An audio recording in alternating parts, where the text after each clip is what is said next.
Ayan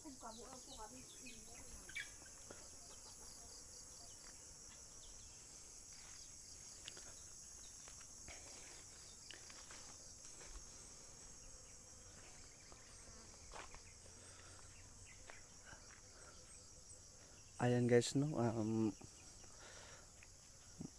magandang umaga guys, no. So dito ako ngayon, parang magandang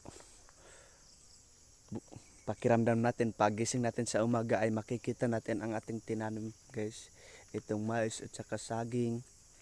Ayan, dahil walang abono guys, dahil kaya't nagkaganito ang mais guys, walang abono tsaka halos walang bunga. Ayan, so ito lang yung may abono guys. Ayan, ito 1 kilo lang ang abono dito dahil sa walang pambili, kaya't ito na lang ang naabonuhan guys, pero ito wala.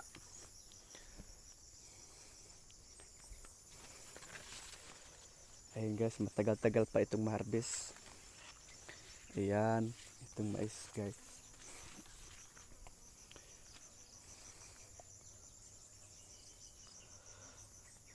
Mas maganda yung pagising natin sa umaga guys, at paglabas natin ng bahay makikita na natin yung ating tinanim guys. Ayan, kasi hindi rin malayo-layo sa bahay.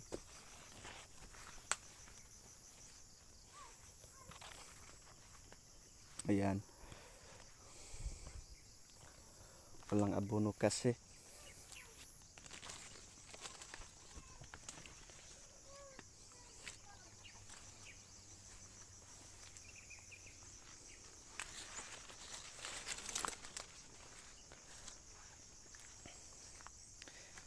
Ayan,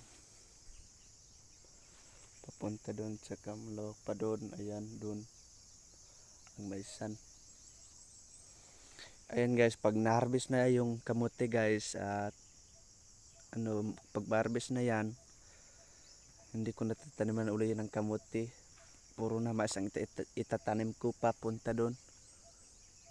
At yung mga puno, tutumbahin ko na lang para wala nang sagabal. Kaso lang itong niyog guys, ayat kaya maliliit doon, lalo na pag walang abono hindi talaga mamunga guys, kasi may niyog ayun sa baba.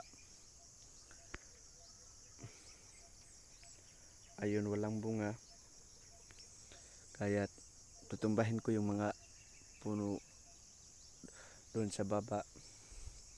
At okay lang itong niyog, pag ko na lang ito, ayan ko lang para may makupras din kami. Ayun guys,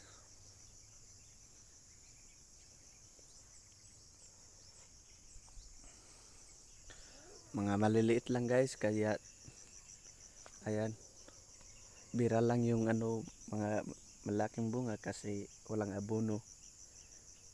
Hindi katulad nung hinarbisan namin sa pinsan ko na malalaki yung mga mais kasi may abono. Ito wala eh. Ayan,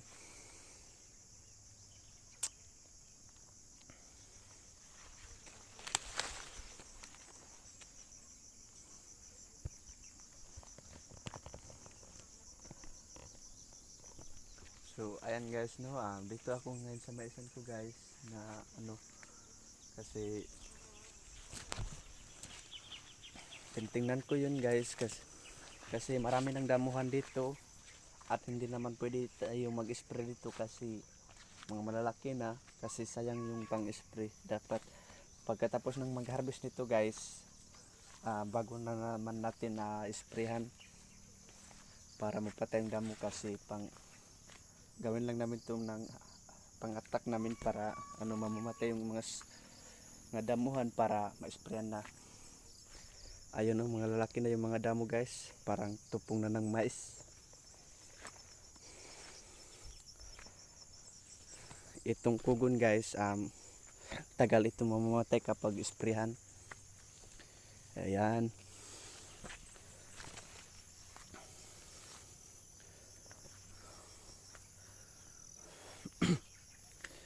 mahirap talaga, maging mahirap guys. Tingnan nyo itong mga tanim namin, walang abono.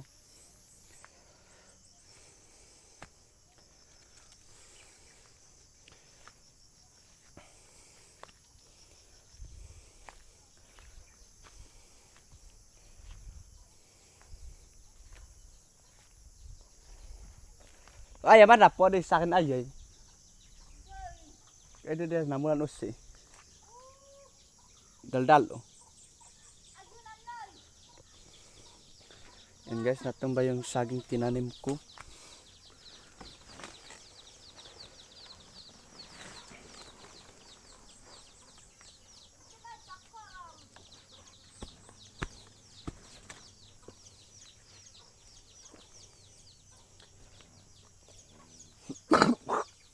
Pa.